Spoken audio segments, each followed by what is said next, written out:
10-20%เท่านั้นเนาะต่อ1รอบเด้อเนาะตัวอย่างว่าเอางบมา1,000ค่อยจะเก็บเอารอบละ100 เหรียญก็พอเนาะถ้าว่ามีงบ100ค่อยก็เก็บเอา10 เหรียญต่อรอบก็พอเนาะ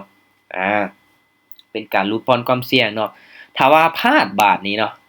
ถ้าว่าพลาดนี่ประมาณ5ไม้อ่าประมาณ5ไม้นี่พักเนาะ4-5ไม้นี่พักเลยเนาะพักเลยเราจะหยุดเลยเนาะหยุดทันทีเนาะเพราะว่าหยังถ้าเราพลาดหลายขนาดนั้นล่ะแสดงว่าเทคนิคของเรานี่มันใช้บ่ได้ผลเนาะอยู่ในกราฟทรงนี้เราเข้าบ่ถึกล่ะเราก็ต้องได้หักห้ามใจตนเองเนาะเราก็ต้องได้หยุดเนาะบ่หมายความว่าเราเข้าตลาดบ่ได้แล้วเรายังฝืนเทรดเนาะเราก็พักจักหน่อยก่อนเนาะพักจักหน่อยเนาะแล้วก็เรามาแก้เอาคืนเนาะเราก็มาแก้เอาคืนเนาะถ้าว่าบ่แก้นี่นอนบ่หลับได้เนาะเทรดติดลบแล้วนอนบ่หลับได้เนาะใจมันยังอยากให้มันมีกำไรก่อนจังนอนหลับนะโอเคออเดอร์ต่อไปจะเป็นออเดอร์แรกเนาะทุกคนเนาะต้นทุน500 เหรียญนี้จะบริหารไปไม้ละ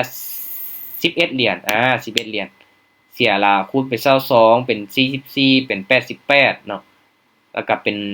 160 170ประมาณนี้เนาะประมาณ5ไม้น่าจะได้อยู่เบิ่งเด้อทุกคนเด้อเนาะเบิ่งค่อยเทศเป็นกรณีศึกษาเนาะใครที่อยากเทศตามเทศหยังก็ต้องวิเคราะห์ไปนำกันตามได้ส่วนได้เนาะบ่ว่ากันเนาะเวลาเฮาเสียเฮาจำบ่โทษกันได้เนาะทุกคนเนาะตามได้ส่วนได้เลยเนาะมาเป็นไปได้ก็อยากให้ทุกคนเข้ามาร่วมศึกษาเนาะเพราะบางงบของเฮามันบ่คือกันโอเคออเดอร์แรกตามซื้อเลยมาออเดอร์แรกนี้ตามซื้อขึ้นไปก่อนเดี๋ยวมาเบิ่งนำกันแนวโน้มขาขึ้นนี่ตามซื้อขึ้นไปก่อนเนาะเดี๋ยวมาเบิ่งนำกันเพราะว่า2เส้นตัวนี้ก็ยังขนานกันขึ้นไปอยู่พักตัวแดงเนาะเขียวมาหลายๆแล้วพักตัวแดงนึงส่วนหลายมันจะขึ้นต่อเนาะ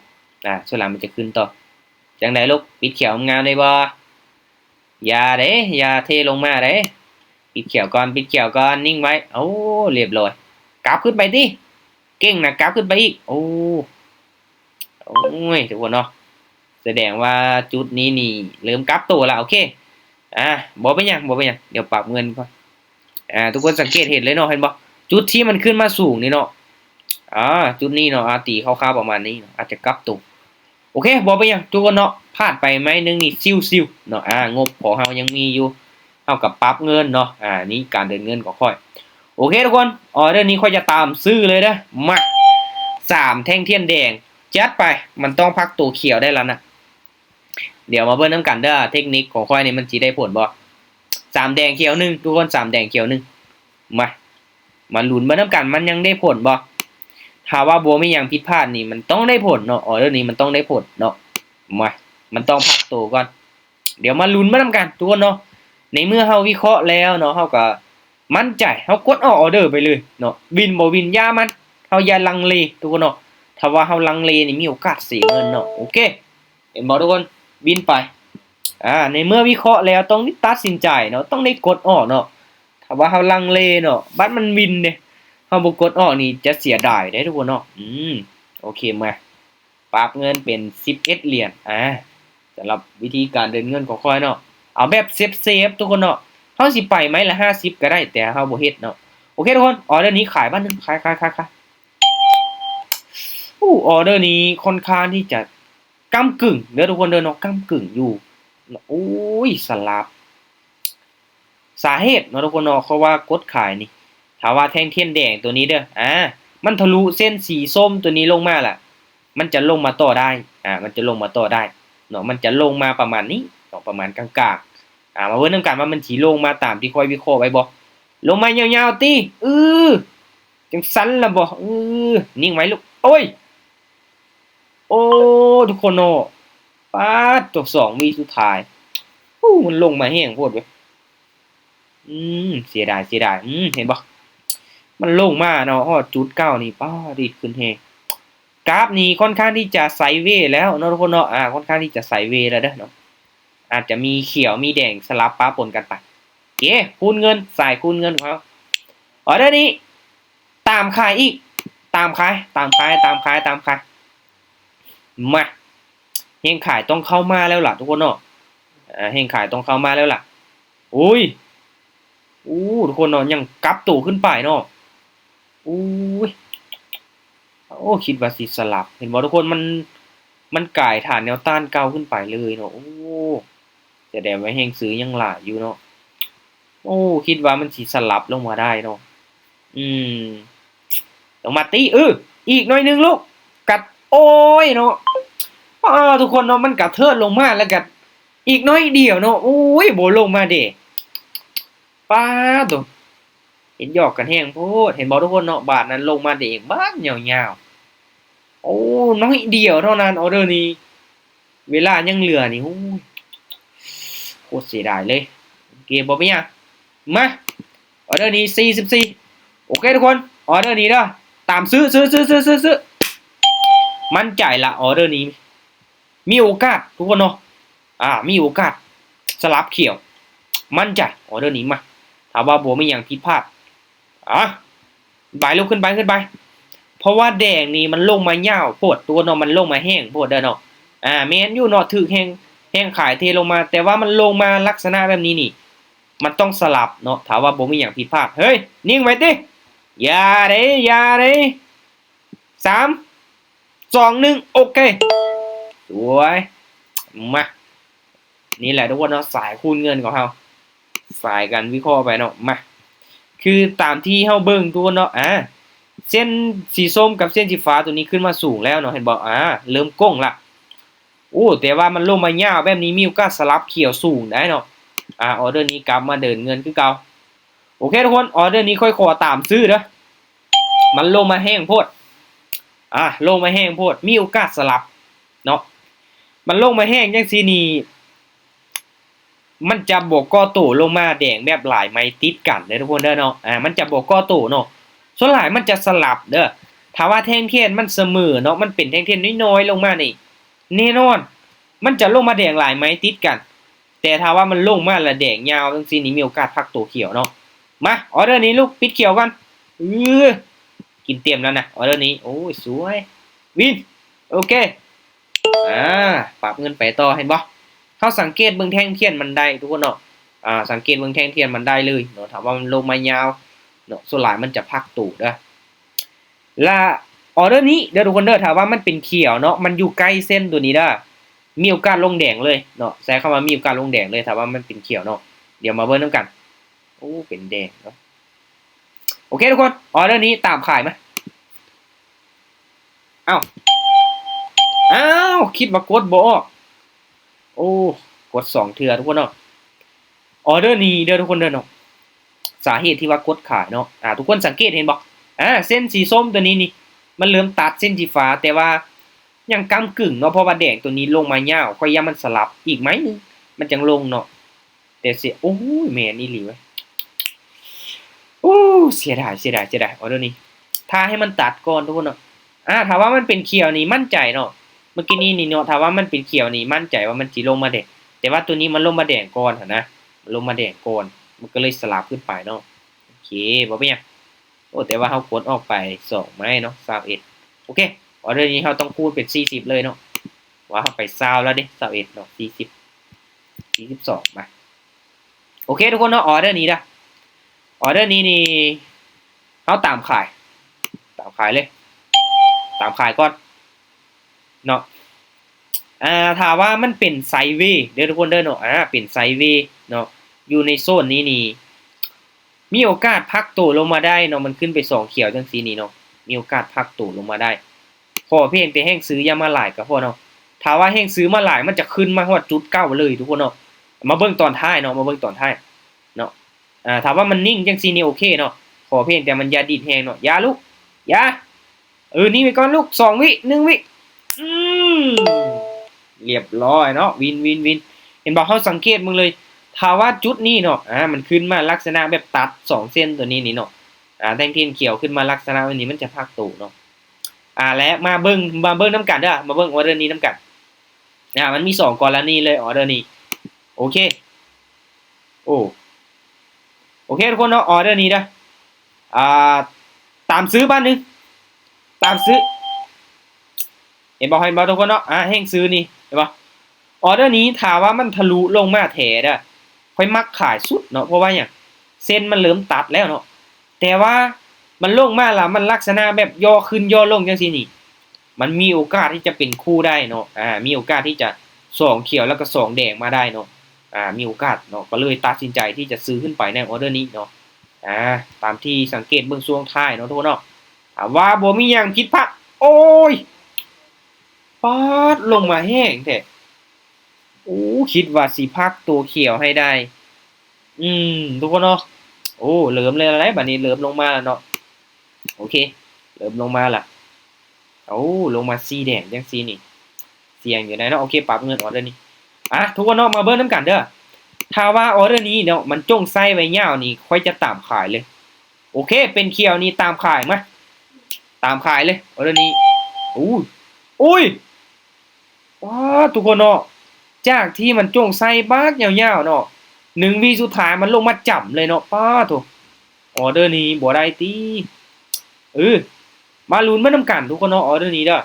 เพราะว่ามันลงมาตอนท้ายเนาะตอนที่ค่อยกดออเดอร์ไปแล้วนี่เราสังเกตเห็นเลยเนาะให้ขายแบบมาเต็มเลยเนาะจังได๋ลูกนิ่งไว้ก่อนเด้อนิ่งไว้ก่อนเนาะถ้าแท่งเทียนแดงต้องมาแล้วล่ะนิ่งไว้อุ๊บโอ้โฮเกือบไปเนาะทุกคนเนาะทุกคนเนาะทุกคนสังเกตเห็นเลยถ้าว่าเส้นสีส้มตัวนี้ตัดเส้นสีฟ้าลงมาเด้อให้เฮาตามขายเลยเห็นบ่เนาะคือออเดอร์นี้เนาะเป็นแดงมา1แดงมา2แดงมา3ไม้ติดแล้วเห็นบ่ถ้าว่ามันขนานกันลงมางามๆนี่มันจะเป็นเทรนงามเนาะมันจะเป็นเทรนงามๆเลยโอเคทุกคนเนาะกำไรนี่เกิน 10% แล้วเดี๋ยวจะไปต่อออเดอร์นี้เพราะว่ามันจงไซไว้ยาวนะถ้าว่ามันปิดเต็มนี่มันมีโอกาสพักตัวเขียวเด้อเนาะแต่ว่ามันจงไซจังซี่นี่มันจะลงมาต่อมันจะลงมาต่อเนาะมาเบิ่งนำกันถ้าว่าแท่งเทียนแดงตัวนี้เนาะปิดเต็มนี่โอเคพักตัวได้แต่ว่า2เส้นตัวนี้ยังขนานกันเนาะทุกคนเนาะมันยังอยู่ใกล้กันแบบนี้น่ะอย่าฟ้าวซื้อเด็ดขาดเนาะมีโอกาสที่จะลงมาเป็นเทรนงามเนาะสังเกตมึงเลยถ้าว่ามันห่างออกจากกันนี่โอเคมันมีโอกาสสลับเกี่ยวได้เด้อแต่ในกรณีที่เส้นมันหักกระตัดกันเนาะและมันขนานกันเนาะมันอยู่ใกล้ๆกันแบบนี้เนี่ยอย่าฟ้าวตามซื้อเด็ดขาดเนาะเพราะว่าอย่างมันมีโอกาสที่จะลงมาแดงหลายไม้เนาะจนกว่ามันห่างออกจากกันนี่โอเคเนาะเฮาตามซื้อได้เนาะทุกคนเนาะเห็นบ่เราสังเกตเบิ่งเนาะจุดนี้โอเคออเดอร์นี้ทุกคนมาตามขายอีกมั้ยแต่ว่าออเดอร์นี้นี่เสี่ยงแล้วเด้อเนาะเพราะว่ามันเป็นออเดอร์ปลายๆแล้วเนาะมันห่างออกจากตัวนี้แล้วเนาะมาเบิ่งนำกันเนาะว่ามันยังได้อีกบ่ถ้าว่ามันห่างกันเกินไปนี่มีโอกาสสลับเนาะแต่ว่าในกรณีนี้ก็มาเบิ่งนำกันเนาะว่าแฮ่งขายสิมาหลายส่ำใดเนาะบ่มีหยังที่ว่าแน่นอนเนาะสำหรับออเดอร์นี้อึบๆๆๆแดงน้อยก็แดงนะลูกแดงอีกไม้นึงอุ้ยพักตัวเห็นบ่สังเกตเบิ่งแท่งเทียนที่มันห่างออกจากเส้นตัวนี้เนาะทุกคนเนาะมันจะขึ้นไปเขียวเลยนะถ้าว่าแท่งเทียนมันยังอยู่ใกล้เส้นเนาะตัวนี้มันจะลงมาต่อได้มันจะขนานกันลงมาเห็นบ่ออเดอร์นี้มันห่างเกินไปเนาะโอเคมาออเดอร์นี้ก็มีโอกาสลงมาต่ออยู่เด้ฐานแนวรับมันก็อยู่ลุ่มเนาะโอเคปรับเงินออเดอร์นี้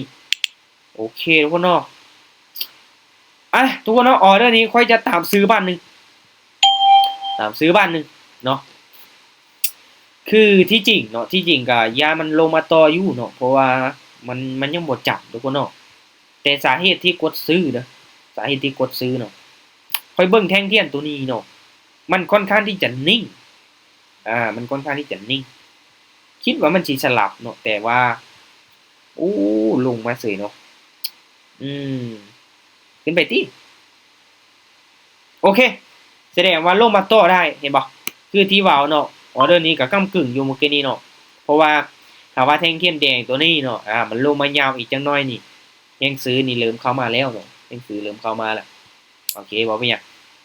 มาออเดอร์นี้ปรับเงินเนาะโอเคทุกคนเนาะมาเดี๋ยวเบิ่งนำกันออเดอร์นี้ครับตัวเขียวโอเคทุกคนเนาะออเดอร์นี้นะออเดอร์นี้ตามซื้ออีกตามซื้อ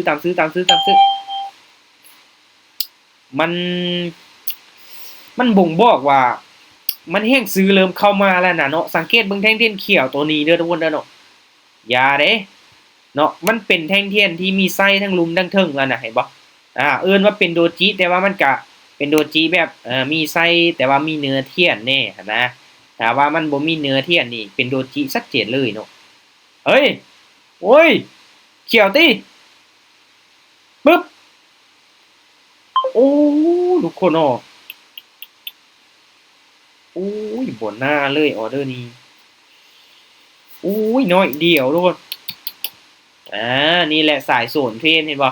คือค่อยว่าเนาะถ้าเส้นตัวนี้มันยังขนานกันเนาะลงมานี่เฮาตามซื้อนี่ภาพไปเลย2ไม้โอ้โอเคทุกคนเนาะออเดอร์นี้นี่เฮาผ่านก่อนก็ได้เนาะมาเดี๋ยวรอท่าแป๊บนึงเดี๋ยวรอจังหวะมันสั่วก่อนเพราะว่าจุดนี้นี่แน่นอนทุกคนเนาะมันเป็นแท่งเทียนที่น้อยแบบนี้นี่อันตรายเนาะอันตราย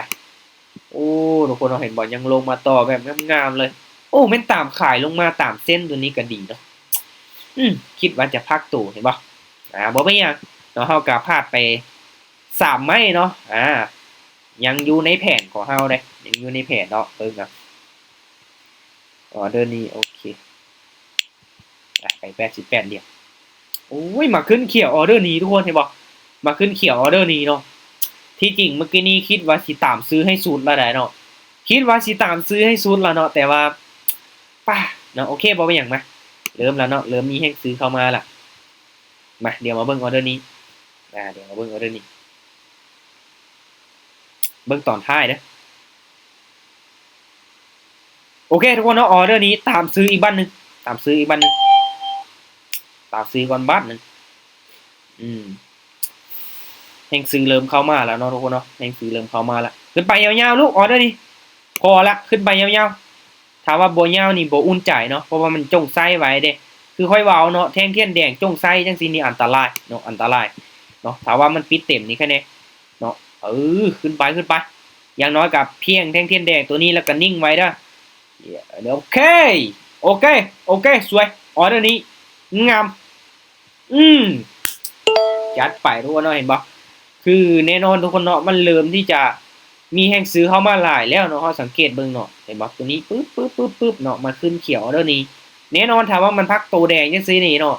มันต้องขึ้นเขียวต่ออีกได้เนาะก็เลยตัดสินใจซื้อในออเดอร์นี้เนาะโอเคเวลายังอยู่ทุกคนเนาะมาไปอีกกำไรนี่หลายเติมไปได้เนาะทุกคนเนาะออเดอร์นี้ซื้อเลยออเดอร์นี้ซื้อมาเดี๋ยวมาเบิ่งนำกันเด้อเพราะว่ามันจ้งไส้ยาวๆจังซี่เนาะเฮ้ยออเดอร์นี้มาเบิ่งนำกันเนาะยังก้ำกึ่งอยู่เด้อทุกคนเด้อในกรณีซื้อนี่ยังก้ำกึ่งเนาะเพราะว่าเส้นตัวนี้เนาะยังขนาดใจฮ้อนโพดเนาะป๊อมันลงมาแห้งแท้ว่ะโอ้บ่เป็นคือที่ผ่านมาเนาะเห็นบ่ทุกคนเนาะถ้าว่ามันอยู่เทิงเส้นตัวนี้เนาะจ้งไส้ไว้มันจะขึ้นมาเนาะเป็นเขียวผิดพลาดเนาะออเดอร์นี้กลับลงมาแดงคือเก่าแสดงว่ามันยังบ่กลับตัวเทื่อทุกคนเนาะยังบ่กลับตัวเทื่ออาจจะเป็นไซด์เวย์อยู่ในโซนนี้เนาะหรือว่าสิกลับเป็นขาลงมาปรับเงินมาเบิ่งนำกันออเดอร์นี้เด้อออเดอร์นี้นี่มันลงมาใกล้ฐานตัวนี้นี่มีโอกาสขึ้นเขียวได้เห็นบ่ลงมาฮอดจุดนี้แล้วเนาะโอเคทุกคนออเดอร์นี้เด้อตามซื้อเลยออเดอร์นี้ตามซื้อเลยซื้อทันบ่โอเคทันมาลุ้นเบิ่งนำกันเด้อถ้าแฮ่งซื้อมาหลายนี่มันต้องสลับขึ้นไปเขียวได้เพราะว่ามันลงมาใกล้ล่ะใกล้จุดเก่ามาแล้วเนาะขึ้นได้บ่บ่ว่าสิสลับอ้าวทุกคนเนาะมันยังดีดลงมาอยู่เนาะดีดกลับลงมาอยู่ขึ้นไปตีฐานแนวรับตัวนี้นี่เสื้อว่ามันแข็งแรงเรียบร้อยบาดนี้ทะลุเลยทุกคนเนาะแสดงว่าทะลุเลยเนาะเดี๋ยวกลับลงมาคือเก่าเสียดายเนาะโอเคบ่เป็นหยังคิดว่าสิไซด์เวย์แต่ว่าสุดท้ายกลับเป็นขาลงคือเก่าแต่บ่ทุกคนเนาะมันยังลงมาบ่จับเนาะจุดเก่ามันน่ะยังลงมาบ่จับเดี๋ยวรอหาแป๊บนึงไม้ใดที่บ่ซั่วเฮาก็บ่ออกซะเนาะโอเคผ่านก่อนก็ได้ออเดอร์นี้ทุกคนเนาะรอหาอีกไม้นึงเพราะว่าออเดอร์นี้นี่ก้ำกึ่งอยู่เนาะมันเป็นเขียวน้อยแบบนี้เนาะเป็นเขียวน้อยมันอาจจะสลับแดงเขียวแดงเขียวลงมาต่อเนาะโอเคเดี๋ยวมาเบิ่งนำกันเด้อออเดอร์นี้โอเคมา ถ้าว่าวินอีกไม้นึงก็น่าจะได้แหละเนาะกำไรก็หลายเติบโอเคตอนนี้ก็กำไรก็43เนาะแต่ว่าเขาก็พลาดไป2ไม้เขาก็คูณขึ้นไปสลับอีหลีเนาะเห็นบ่สลับลงมาต่อได้เนาะสลับลงมาต่อได้โอเคทุกคนมาเบิ่งแท่งเทียนตัวนี้เด้อเนาะว่ามันสิบ่งบอกจังได๋ถ้าว่ามันลงมาแดงเด้อแท่งเทียนนี้เป็นแดงโอ้ขึ้นเขียวมันเป็นแดงนี่ออเดอร์นี้นี่มีโอกาสขึ้นได้เนาะแต่เป็นเขียวจังซี่นี่อันตรายเด้อย่ามันสลับลงมาเนาะกำลังรอเนาะกำลังรอจุดที่มันชัดเจนอยู่จังไดลูกจังไดโอ้ออเดอร์นี้ผ่านก่อนทุกคนเนาะโอ้ยลงมาแดงตอนท้ายเอาผ่านก่อนออเดอร์นี้มักซื้อแล้วได้เนาะแต่ว่ามันเป็นเขียวเนาะอันตรายนะเขาซื้อมันเป็นเขียวอันตรายเพราะว่ามีโอกาสสลับเนาะรอท่าอีกไหมนึงรอท่าอีกเนาะโอ้สลับอีหลีทุกคนเนาะสลับอยู่โอ้เริ่มที่จะยากแล้วได้เนาะทุกคนสังเกตเห็นบ่แท่งเทียนนี่มันเริ่มน้อยเนาะแล้วก็เริ่มมีไส้มาแล้วเนาะวิเคราะห์ยากเติบได้แท่งเทียนลักษณะแบบนี้เนาะอึ๊บเห็นบ่ถ้าว่ามันดีดแห้งแบบนี้นี่แห้งอันตรายดูเนาะแห้งอันตรายเลยเนาะนี่แหละข้อเสียที่เฮาอยู่กับกราฟเหิงเกินไปเด้อทุกคนเด้อเนาะข้อเสียเนาะเฮาจะบ่อยู่เหิงเนาะมาถ้าว่าวินอีกไม้นึงเขาจะพักเนาะโอเคออเดอร์นี้เนาะโอเคทุกคนเนาะออเดอร์นี้เด้อเดี๋ยวค่อยจะตามขายลงมาจัดขายลงมาอีกไหมนี่อย่าฟ้าวลงมาลูกอย่าฟ้าวลงมาเดี๋ยวมาเบิ้ลน้ำกันออเดอร์นี้เพราะว่าเขียวมันขึ้นไปสูงขนาดทุกคนเนาะเขียวมันขึ้นไปสูงเพราะยังมันสลับอีกเนาะก็เลยตามแท่งสลับไปนิ่งไหมลูกยาโอ้ยขึ้นไปเกี่ยวเอาไส้มันลำบากนี่โอ้ทุกคนเนาะอันตรายอยู่ได้จังไหนกลับลงมาได้ปะพอไม้สุดท้ายลูกโอ้ยยาลงมาตี1 วิโอ้เรียบร้อยเฮ้ยอุตส่าห์รอท่าซื้อมาบักหลายๆทุกคนเนาะไปเข้าขายออเดอร์นี้มันขึ้น73เนาะ